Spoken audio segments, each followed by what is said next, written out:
என் அன்பு குழந்தையே, உனக்கான நல்ல விஷயங்களை செய்து கொடுப்பதற்காகவே உன் தாயானவள் இன்று உன்னை தேடி வந்திருக்கின்றேன். என் பிள்ளையே, இன்று நான் கூறுவதை நீ மிக கவனமாக கேட்க வேண்டும். ஏனென்றால் உனக்கு ஒரு முக்கியமான செய்தியை கூறத்தான் இன்று வந்திருக்கின்றேன். என் தங்கமே, உன் வாழ்க்கையில் வருகின்ற பிரச்சனைகளுக்கு காரணம் ஒரு பெண். என் தங்கமே, அப்படியானால் அவள் யார் என்று நீ தெரிந்து கொள்ள வேண்டும் அல்லவா? எப்படி உன் இல்லத்திற்குள் பிரச்சனை உருவாக்கி கொண்டிருக்கிறாள் என்று நீ அறிய வேண்டும் அல்லவா? அவள் உன்னோடு இருந்து கொண்டே உனக்கு செய்கின்ற சூழ்ச்சிகளை நீ தெரிந்து கொள்ள வேண்டும் அல்லவா?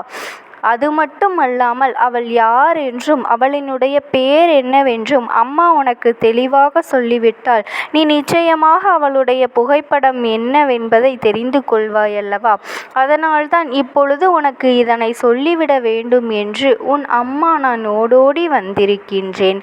என் தங்கமி, உன்னுடைய குடும்பத்திற்குள் கலகத்தை மூட்டுவது எப்படி என்று இவளை தவிர வேறு யாரும் அறிந்திருக்கவில்லை. ஏனென்றால் உன் குடும்பத்தில் இருக்கின்ற ஒவ்வொரு உணர்வுகள் என்னவென்பதை நன்கு அறிந்து வைத்திருக்கிறாள். யாரிடம் எப்படி பேசினால் எந்தெந்த விஷயத்தை தெரிந்து கொள்ளலாம், யாரிடம் எப்படி பேசினால் எந்தெந்த விஷயத்தை தெரிந்து கொள்ளலாம், யார் யார் எப்படிப்பட்ட குணங்களை உடையவர்கள், யாரிடம் என்ன சொன்னால் நம்மீது இரக்கப்படுவார்கள், யாரிடம் எப்படி பேசினால் நம்முடைய விஷயங்களை எல்லாம் தெரிந்து கொள்வார்கள் என்பதனை நன்கு புரிந்து வைத்தவள். அதனால் நன்கு சுலபமாக உன்னுடைய குடும்பத்திலிருந்து ஒருவரிடம் இருந்து நல்ல உதவியை பெற்று கொண்டிருக்கிறாய். ஆனால் அந்த உதவியை அவள் பெற்றது உனக்கு தெரியாத அளவிற்கு அவள் நடந்து கொண்டிருக்கின்றாள். என் தங்கமே, குடும்பத்தில் இருக்கின்ற மற்றவர்கள் யாருமே இதனை அறிந்திருக்கவில்லை. இவள் இவ்வளவு பெரிய உதவியை உன்னுடைய குடும்பத்தில் இருக்கின்ற ஒருவரிடமிருந்து பெற்று இருக்கிறாள் என்று நீ அறிவாயாம் என் தங்கமி? அதுபோல இன்னொருவரிடமிருந்து பகையை சம்பாதித்து இருக்கின்றார். அவர்களை கண்டாலே இவளுக்கு ஆவதில்லை. எந்நேரமும் அவளை பற்றியே வெளியில் உள்ள விஷயங்களை சொல்லி கொண்டிருப்பது மற்றுமே இவள் வேலையாக இருந்து கொண்டிருக்கின்றது. நல்ல பிள்ளை போல இன்னொருவரிடம் பேசுவது, உன்னை விட்டால் ஆளில்லை என்பது போல பழகுவது என்பதும், அவர்களிடமிருந்து உதவியை பெற்றுக்கொள்வதும், அது மட்டுமல்லாமல் உதவியினை பெற்றுக்கொண்டவரிடமிருந்தே அவரை பற்றி மற்றவர்களிடம் குறை சொல்வதும் இதுதான் அவளுடைய வேலை. அது மட்டும் அல்லாமல் ஒரு விஷயத்தை பேச தொடங்கினால், பிரச்சனைகளை பற்றி பேச ஆரம்பித்து விட்டால் எங்கிருந்தாலும் உடனடியாக ஓடி வந்து உன் இல்லத்தில் இருக்கின்ற சுவற்றில் காதை வைத்து கொள்கின்றாள். உடனே என்ன நடக்கிறது என்பதனை தெரிந்து கொண்டு அதை அவளுடைய குடும்பத்தில் இருக்கின்ற எல்லோருக்கும் சொல்ல வேண்டும் என்றும், என்ன பிரச்சனை நடக்கிறது என்பதை எல்லோரும் தெரிந்து கொள்ள வேண்டும் என்றும் மிகுந்த ஆவலோடு இருக்கின்றாள். அவளினுடைய எண்ணங்கள் எல்லாமே உன்னுடைய குடும்பத்தை அழிப்பது மட்டும்தான். உன்னுடைய குடும்பத்தில் ஒற்றுமை இல்லாமல் இருக்க வேண்டும். ஒற்றுமை இல்லாமல் நீ உன்னுடைய உடன் பிறந்தவர்கள் எல்லோரும் தனித்தனியாக செல்ல வேண்டும். யாருக்கும் யாரை பற்றியும் நல்ல எண்ணங்கள் இருக்கக்கூடாது. ஆனால் அவளினுடைய குழந்தைகள் சந்தோஷமாக இருக்க வேண்டும். அவள் பிள்ளைகள் வாழ்க்கையில் சீரும் செழிப்புமாக வாழ வேண்டும் என்ற எண்ணம் மட்டும் அவளுக்குள் இருந்து கொண்டிருக்கின்றது. அதுபோல அவளினுடைய உடன் பிறந்தவர்கள் எல்லாம் நன்றாக இருக்க வேண்டும். அவர்கள் பிள்ளைகள் நன்றாக இருக்க வேண்டும். ஆனால் அவளுக்கு உதவிகளை செய்த உன்னுடைய குடும்பம் மற்றும் நன்றாக இருந்துவிடக் கூடாது என்றுதான் அவள் மனமுழுக்க வஞ்சகத்தை வைத்து கொண்டு உன் இல்லத்திற்கு வந்து கொண்டு சென்றிருக்கிறாள். என் தங்கமே, அவள் யார் என்று நான் சொல்கின்ற இந்த அத்தனை அடையாளங்களை வைத்துமே நீ புரிந்து கொண்டிருப்பாய். இது போன்ற எண்ணங்களோடு உன் குடும்பத்திற்கு வந்து கொண்டிருப்பது யார் என்று நீ தெரிந்து கொள்ள வேண்டும். உன் இல்லத்திற்கு பின்னால் இருக்கின்ற ஒரு வீடு, என் குழந்தை பின்னால் இருக்கின்ற அந்த வீட்டிலிருந்து அவள் எப்பொழுதுமே உன்னுடைய இல்லத்தில் நடக்கின்ற விஷயங்களை தான் கேட்டுக்கொண்டிருக்கின்றாள். ஒன்று உன் இல்லத்திற்கு பின்னால் இருக்கின்ற வீடு, அல்லது உன்னுடைய இல்லத்தில் இருந்து வலப்பக்கம் இருக்கின்ற வீடு. இவை இரண்டில் ஒரு வீட்டில் இருப்பவர்தான் நான் சொல்கின்ற இந்த அடையாளத்தை கொண்டவர். என் தங்கமே, அவர் வேறு யாரும் கிடையாது, உன்னுடைய அப்பாவின் உடன் பிறந்தவர்களுடைய ஒரு குழந்தை. அவர்கள் என்னுடைய மற்றவர் குழந்தைகளோடு சேர்ந்துதான் உனக்கு இது போன்ற செயல்களை செய்து கொண்டிருக்கிறார்கள். மனதிற்குள் எப்பொழுதுமே நல்ல எண்ணங்கள் கிடையவே கிடையாது. எந்நேரமும் உன் குடும்பத்தில் உள்ளவர்கள் வாழ்க்கையில் அழிந்து விடுவார்களா, ஏதேனும் சண்டை சச்சரவுகள் வந்துவிடுமா பார்க்கலாம் என்றுதான் கங்கணம் கட்டிக்கொண்டு திரும்ப திரும்ப உன்னுடைய இல்லத்தையே சுற்றி வந்து கொண்டிருக்கின்றார்கள். இதற்கு ஒரு காரணம் இருக்கின்றது. குடும்ப ஒற்றுமைகள் கலைந்து போனால், உன் குடும்பத்தில் உள்ளவர்கள் எல்லோரும் வேறு வேறு திசைக்கு சென்று விட்டால் உங்களினுடைய சொத்துக்களை அவள் அனுபவிக்கலாம் என்று நினைத்து கொண்டிருக்கின்றார்கள். என் தங்கமே, அவளின் எண்ணம் என்னவென்பதை நான் சொல்லிவிட்டேன். அங்கே அவள் என்ன செய்து கொண்டிருக்கிறார் என்பதை நீ தெரிந்து கொள்ள வேண்டும். இதற்கு மேலும் நான் உனக்கு ஒன்றும் தெரிவிக்க விரும்பவில்லை. ஏனென்றால் என் குழந்தை அத்தனை அப்பட்டமாக ஒருவரை பற்றி நான் சொல்ல முடியாது. ஏனென்றால் நான் ஒருவரின் அடையாளத்தை சொல்லி இருக்கிறேன் என்றாலும் நீ அதிலிருந்து சுதாரித்து கொள்ள வேண்டும். கஷ்டங்கள் வருகிறது என்றால் அதை சமாளித்து நீ வெளியே வர வேண்டும். யார் என்று நான் வெளிப்படையாக சொன்ன பிறகு என் அம்மா சொல்லிவிட்டால் அது நீதான் என்று நீ அவளிடம் போய் மல்லுக்கட்டி நின்றுவிடக் கூடாது அல்லவா? அதற்காகத்தான் உனக்கு அம்மா இத்தனை அடையாளங்களை சொல்லிக் கொடுத்திருக்கின்றேன். என் குழந்தை கவனமாக பல அளவிற்கு எந்த ஒரு எதிர்பார்ப்பும் இல்லாமல் எந்த அளவிற்கு அவர்களிடத்தில் நீ இடைவெளி விட்டு பழக வேண்டுமோ அந்த அளவிற்கு தான் பழக வேண்டும். ஆறுதலை கொடுக்கிறார்கள் என்பதற்காக எல்லா விஷயங்களையும் அவர்களிடத்தில் கொட்டி தீர்த்துவிடக் கூடாது. சில நேரங்களில் உன்னுடைய வீட்டில் இருக்கின்ற உன்னுடைய குடும்பத்தில் இருக்கின்ற ரகசியங்களை கூட நீ வெளியில் சொல்லிவிடக்கூடாது. என் தங்கமே, உனக்கும் இருக்கின்ற சில ரகசியங்களை கூட இது போன்ற மனிதர்களிடம் நீ சொல்லிவிடுகின்றாய். இதனால் உன்னுடைய வாழ்க்கையில் அதன் பிறகு வரக்கூடிய பிரச்சனைகள் என்னவென்பதை நீ அறிந்திருக்கவே இல்லை. என் தங்கமே, உன்னுடைய துணையிடமே சென்று நீ இப்படி சொன்னாய் என்று சொல்லக்கூடிய அத்தனை கெட்ட புத்தி கொண்டவள் அந்த பெண். அவள் என் தங்கமே. இதனால் இவளிடமிருந்து எப்பொழுதுமே நீ சற்று விலகியே இரு. எந்த ஒரு வார்த்தைகளை பேசினாலும் சற்று கவனமாக இரு. குடும்பத்திற்குள் எப்பொழுதுமே உடன் பிறந்தவர்கள் ஒற்றுமையாக இருக்க வேண்டும். உங்களுக்குள் இருக்கின்ற வேற்றுமையை பயன்படுத்தி உள்ளே நுழைந்து கலகத்தை மூட்டிக் கொண்டிருக்கின்ற இது போன்றவர்களை ஒருபொழுதும் வாழ்க்கையில் நீ நுழையவிடக்கூடாது. இவர்களின் சிந்தனைகளை ஒருபோதும் நீ மெய்யென்று நிரூபித்து விடக்கூடாது. நாங்கள் உடன் பிறந்தவர்கள், எந்த ஒரு கஷ்டத்திலும் துணையாக நிற்போம் என்று மற்றவர்கள் முன்னிலையில் நின்று காட்ட வேண்டும். என் தங்கமி, ஒரு சிறு பிரச்சனை வந்தது என்பதற்காக உடன் பிறந்தவர்களுக்குள் பிரிவினை ஏற்பட்டு விடக்கூடாது. ஏனென்றால் இன்று உங்களுக்கு பிரச்சனைகளால் நீங்கள் பிரிந்திருக்கலாம். நாளை உங்களுக்குள் ஒரு கஷ்டம் என்ற ஒன்று வந்தால் வெளியிலிருந்து யாரும் வந்து உதவி செய்ய போவது கிடையாது. அன்று உனக்குள் பிரச்சனைகளை மூட்டி உடன் பிறந்தவர்களிடமிருந்து பிரித்தவர் கூட உனக்கு உதவி செய்ய வரப்போவது கிடையாது. நிச்சயமாக அப்பொழுது கூட மனது கேட்காமல் உன்னுடைய உடன் பிறந்தவர்கள்தான் உனக்கு உதவி செய்வார்கள் என்பதை நீ மறந்து விடாதே. நீயாக இருந்தாலும் நிச்சயமாக உடன் பிறந்தவர்கள் என்று ஒரு கஷ்டம் வரும்பொழுது ஓடிப்போய் நிற்கத்தான் செய்வாய். அதனால் இதையெல்லாம் மனதில் வைத்து கொண்டு மற்றவர்களினுடைய கலகத்தை மூட்டுகின்ற செயலுக்கு இணங்காமல் நீ உன்னுடைய குடும்பத்தில் பிரிவுகளை ஏற்படுத்தாமல் எப்பொழுதுமே ஒற்றுமையாக இருக்க வேண்டும். அவர்களின் எண்ணங்களை எல்லாம் பொய்யாக்கி உன்னுடைய குடும்பத்தில் இருக்கின்ற விஷயங்களை எல்லாம் நல்லபடியாக நீ நிலைநாட்ட வேண்டும். யாருமே உள்ளே வந்து எந்த ஒரு பிரச்சனையையும் உருவாக்கி விடக்கூடாது. இங்கே உன்னுடைய உடன் பிறந்தவர்களுக்கு பிடிக்காதவர்கள் உன்னிடம் வந்து அவர்களை பற்றி குறை சொல்லும்போது அப்படியா என்று கேட்டுக்கொண்டிருக்காமல் நீ பேசுவது என்னுடைய உடன் பிறந்தவர்களை பற்றி. இது போன்று இனிமேல் என்னிடம் பேசக்கூடாது என்று எச்சரிக்கை விட எடுக்க வேண்டுமே தவிர ஒருபொழுதும் ஆமாம் சாமி போட்டு அவர்களிடம் கதைகளை கேட்டு கொண்டிருக்காதே.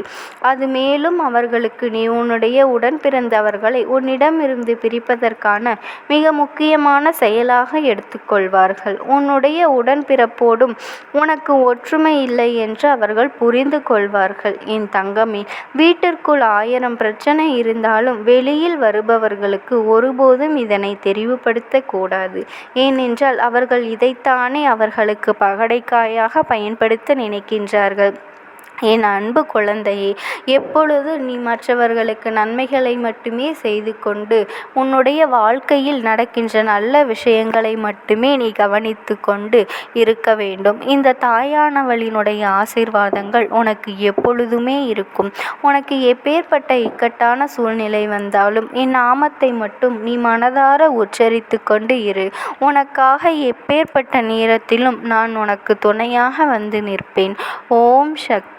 ஓம் ஆதிபரா சக்தி. அதற்கு இதுவே உனக்கு கிடைக்கின்ற கடைசி வாய்ப்பாகவும் இருக்கலாம். அதனால் என் பிள்ளையே, இந்த வாய்ப்பினை நீ சரியாக பயன்படுத்தி கொண்டு அந்த ஆத்மா உன்னோடு என்ன பேச நினைக்கின்றது, அவர்கள் எதை உன்னிடத்தில் சொல்ல நினைக்கின்றார்கள், வெளிப்படுத்த முயற்சி செய்கின்றார்கள், எதனால் உன்னை தேடி வந்திருக்கின்றார்கள் என்பதனை எல்லாம் நீ தெரிந்து கொள்ள வேண்டும். என் தங்க பிள்ளையே, அவர்கள் எப்படி இந்த தெய்வத்தின் அருகில் வந்தார்கள் என்று நீ யோசிக்கலாம். என் தங்கமே, உன்னுடைய இல்லத்தில் சமீபத்தில் இறந்து போன ஒருவரினுடைய ஆத்மாவானது சில நாட்களாகவே உன் இல்லத்தை சுற்றி சுற்றி வருகின்றது. இந்த அம்மா அதனை கண்டுவிட்ட பிறகு, எதற்கு இங்கே சுற்றி கொண்டிருக்கின்றாய்? நீ இருக்க வேண்டிய இடத்தில்தானே இருக்க வேண்டும். என் பிள்ளையின் வீட்டில் உனக்கு என்ன வேலை என்று கேட்ட பொழுதுதான் அந்த ஆத்மா என்னிடத்தில் சொன்ன விஷயம், எனக்கும் என்னிடத்தில் இருக்க வேண்டும் என்றுதான் ஆசையாக இருக்கின்றது. ஆனால் சில விஷயங்கள் என்னை அங்கே செல்ல விடாமல் தடுத்து கொண்டு இருக்கின்றது. எனக்கு என்னுடைய குடும்பத்தில் இருக்கின்றவர்களிடம் பேசியாக வேண்டும். என் மனதில் தோன்றுகின்ற சில விஷயங்களை அவர்களிடத்தில் சொல்லிவிட்டால் நான் மனநிறைவோடு இங்கிருந்து சென்று விடுவேன். சில விஷயங்களை நான் அவர்களோடு பகிர்ந்து கொள்ளாமல் விட்டுவிட்டேன். அதற்கு சரியான நேரம் இப்பொழுது வந்திருக்கின்றது. இப்பொழுதும் சொல்லாமல் நான் சென்று விட்டால் இனி காலம் முழுவதும் என்னால் அவர்களிடத்தில் சொல்லிவிட முடியாது.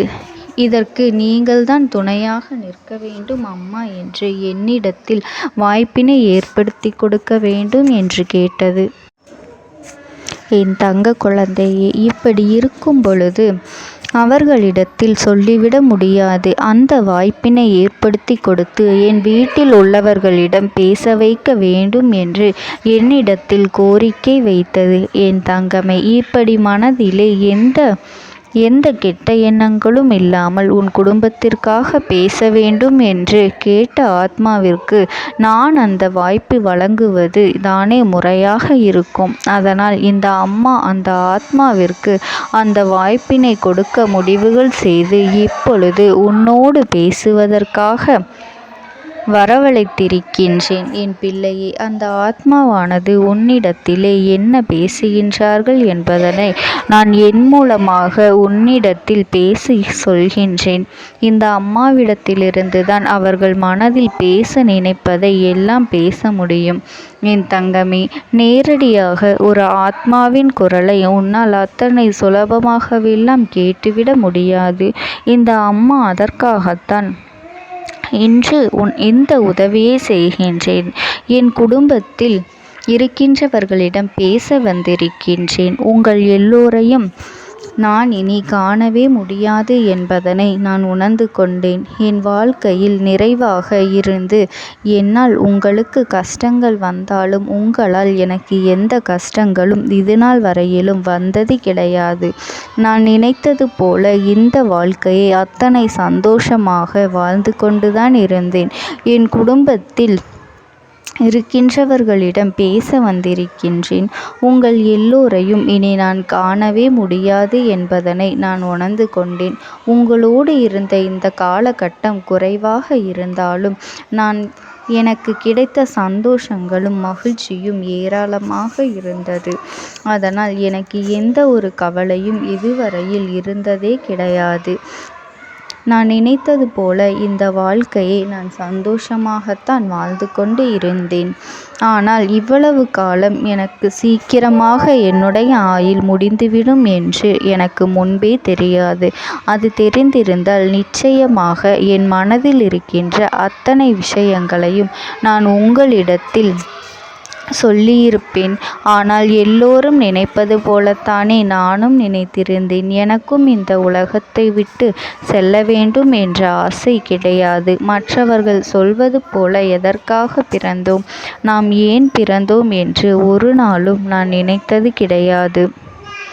வாழ வேண்டும் என்றுதான் ஆசைப்பட்டேன். என்னுடைய ஆசைகள் எல்லாம் நிராசையாகும்படி இந்த உலகத்தில் விட்டு செல்ல வேண்டிய காலகட்டம் கட்டாயம் வந்துவிட்டது. என்னுடைய கடமை இங்கே சரியாக முடிவதற்கு வந்துவிட்டது. இன்று நான் உங்களோடு பேச வந்ததற்கு முக்கியமான காரணம், சில விஷயங்களை எல்லாம் உங்களோடு சொல்லாமல் விட்டுவிட்டேன். எப்படி நடக்கும் என்று தெரியாமல் நான் சில விஷயங்களை செய்தும் முடித்துவிட்டேன். அதற்காக உங்களிடத்தில் நான் மன்னிப்பு கேட்டுக்கொள்கின்றேன். இதை உங்களிடத்தில் பகிர்ந்து கொள்ள வேண்டும் என்றுதான் இன்று நான் வந்திருக்கின்றேன். உங்களை நான் மனதார வணங்குகின்றேன். இந்த வாய்ப்பினை நான் சரியாக பயன்படுத்தி கொள்ள விரும்புகின்றேன். அதனால்தான் என் மனதில் இருக்கின்ற விஷயங்கள் எல்லாம் நான் சொல்லிவிடுகின்றேன். சிறிது நேரம் அமைதியாக அமர்ந்து என்னுடைய வார்த்தைகளை கேட்டாலே போதும். என்னுடைய அன்பினை புரிந்து கொண்டு அதுவே எனக்கு போதும். நான் நிச்சயமாக இங்கிருந்து நல்லபடியாக சென்று விடுவேன். இன்று உங்களோடு பேச வந்ததற்கு ஒரு முக்கியமான காரணம், நான் சில விஷயங்களை சொல்லாமல் விட்டுவிட்டேன். இப்படி நடக்கும் என்று எனக்கு ஒரு நாளும் தெரியாமல் சில விஷயங்களை செய்துவிட்டேன். அதை உங்களிடத்தில் பகிர்ந்து கொள்ளத்தான் வந்திருக்கின்றேன். என் மனதில் நினைக்கின்ற விஷயம் என்ன தெரியுமா? நான் உங்களை நன்றாக பார்த்து கொள்ள வேண்டும். உங்களின் ஆசைகளை எல்லாம் நிறைவேற்றி கொடுக்க வேண்டும். உங்கள் வாழ்க்கையில் நடத்தி கொடுக்க முடியாமல் போனாலும் இனிமேல் அதையெல்லாம் நடத்தி கொடுக்க வேண்டும் என்று ஆசைப்பட்டு என்னால் ஆன முயற்சிகளை எல்லாமே செய்து கொண்டிருந்தேன். ஆனால் முழுமையான பலன்களை கொடுப்பதற்கு முன்பாகவே இது போன்று நடந்துவிட்டது. அதனால் நான் ஏதேனும் குற்றம் குறைகள் செய்திருந்தாலும், ஏதேனும் உங்களுக்கு மனதிற்குள் கஷ்டத்தை தந்திருந்தாலும் என்னை மன்னித்து விடுங்கள். நான் எப்பொழுதும் உங்கள் மீது உண்மையான அன்பினைத்தான் வைத்து கொண்டிருக்கின்றேன். நான் ஒரு நாளும் மனதில் ஒன்றும் வெளியில் ஒன்றுமாக ஒரு நாளும் நான் நடந்து கொண்டது இல்லை. அதனால் என்னவோ என்னுடைய குணங்கள் சிலருக்கு இங்கே பிடிப்பதே இல்லை. எதுவாக இருந்தாலும் என்னோடு இருக்கின்ற என் குடும்பத்திற்கு தெரியும் அல்லவா நான் யார், என்னுடைய அன்பு எப்படிப்பட்டது என்று. அதனால் என்னுடைய அன்பினை முழுமையாக உணர்ந்து கொள்ள வேண்டும் என்று அதனை இங்கிருந்து ஏற்றுக்கொள்ளவே முடியாத ஒரு விஷயமாகத்தான் இருந்தது. நானும் அங்கும் அங்கும் ஓடி ஓடி மீண்டும் என்னுடைய உயிரை மீட்டெடுத்து விடலாம் என்றுதான் முயற்சி செய்தேன். ஆனால் அப்பொழுது என்னால் அதையெல்லாம் செய்ய முடியவில்லை. உயிரற்ற உடலாக இங்கே நின்று கொண்டிருக்கின்றேன். நாட்கள் செல்ல செல்ல இதை எனக்கு ஏற்றுக்கொள்ள பழகிவிட்டது. இனிமேல் இதுதான் என்னுடைய உலகம். மீண்டும் அங்கே செல்ல முடியாது என்பதனை நான் புரிந்து கொண்டேன். செல்ல முடியாவிட்டாலும் ஆத்மா என்று ஆன பிறகு என்னுடைய உலகத்தில் இருந்தால்தான் எனக்கு சந்தோஷம். மீண்டும் மனித வாழ்க்கைக்குள் என்னால் நுழைந்துவிட முடியாது. எனக்காக இத்தனை காலமும் அன்போடு பழகி எனக்கு எல்லாம் செய்த உங்களுக்கு நான் சொல்கின்ற விஷயம் ஒன்றுதான். நடந்தது எல்லாம் நடந்துவிட்டது. நடந்த விதையை யாராலும் இனி மாற்ற முடியாது. இனி நான் உங்களோடு இருக்க வேண்டும் என்று நினைத்தால் கூட அது நடக்காது. அதனால் இந்த வாழ்க்கையில் நீங்கள் நல்லபடியாக வாழ்ந்து சந்தோஷமாக இருக்க வேண்டும் என்றுதான் சொன்னவுடன் அந்த ஆத்மா மனது வேதனைப்பட்டு உன்னோடு பேசுகின்றது. என் தங்க குழந்தையே, யார் உன்னை விட்டு சென்றாலும் இந்த தாயானவளினுடைய அன்பும் ஆசீர்வாதங்களும் உனக்கு என்றென்றைக்குமே முழுமையாக கிடைத்து கொண்டே இருக்கும். அதனால் நீ எதை நினைத்தும் கவலைப்படாதே. உனக்காக எப்பொழுதும் நான் இருந்து கொண்டே இருப்பேன். ஓம் சக்தி. ஓம் ஆதிபரா சக்தி. பலவீனமாக்கி உனக்கு வேண்டாத சில வேலைகளை செய்வதற்கு ஒரு பெண் முயற்சிகளை செய்து கொண்டிருக்கின்றாள். உன்னிடத்திலிருந்து பல பலன்களை பெற்றிருக்கின்றாள். உன்னுடைய வாழ்க்கையில் உனக்கு பல நல்ல விஷயங்களை எல்லாம் நடக்கும் பொழுதெல்லாம் அதை நடக்க விடாமல் தட்டிவிட்டு இருக்கின்றாள். உன்னோடு இருந்து கொண்டே உனக்கு நடக்கின்ற விஷயங்களை பற்றி எல்லாம் தெரிந்து கொண்டு அதன் பிறகு உனக்கு கெடுதலை செய்ய நினைத்திருக்கின்றாள். உன் வாழ்க்கையில் நீ இத்தனை கஷ்டங்களுக்கு இவள்தான் முக்கிய காரணம் என்பதனை நீ மறந்து விடாதே என் தங்கமே. இவள் யார் என்று நீ தெரிந்து கொள்ள வேண்டிய நேரம் இப்பொழுது வந்துவிட்டது என் தங்கமே. முதலில் ஒரு விஷயத்தை நீ தெளிவாக புரிந்து கொள்ள வேண்டும். உன்னோடு இருப்பவர்கள் எல்லோருமே நல்லவர்கள் என்று எண்ணி நீ ஏமாந்து போய் நிற்கின்றாய் அல்லவா? உன்னுடைய அன்பான குணத்தை அவர்கள் தனக்கு சாதகமாக பயன்படுத்தி கொண்டதே. இனிமேலாவது அவர்களை நீ தெரிந்து கொள்ள வேண்டும். நீ கண்ணீர் சிந்துகின்ற நேரத்தில் அவர்கள் கண்ணீரை துடைப்பதற்கு கூட அவர்கள் அங்கு தயாராக இல்லை என்பதனை நீ மறந்துவிடாதே. நீ படுகின்ற ஒவ்வொரு கஷ்டங்களும் கஷ்டமான சூழ்நிலையிலும் எத்தனையோ சிக்கல்கள் எல்லாம் தாண்டித்தான் நீ மீண்டு வந்திருக்கின்றாய். அப்படி மீண்டு வரும்பொழுதெல்லாம் உனக்கு மீண்டும் அதே போல கஷ்டத்தை திருப்பிக் கொடுக்கத்தான் அவர்கள் தயாராக இருக்கின்றார்களே தவிர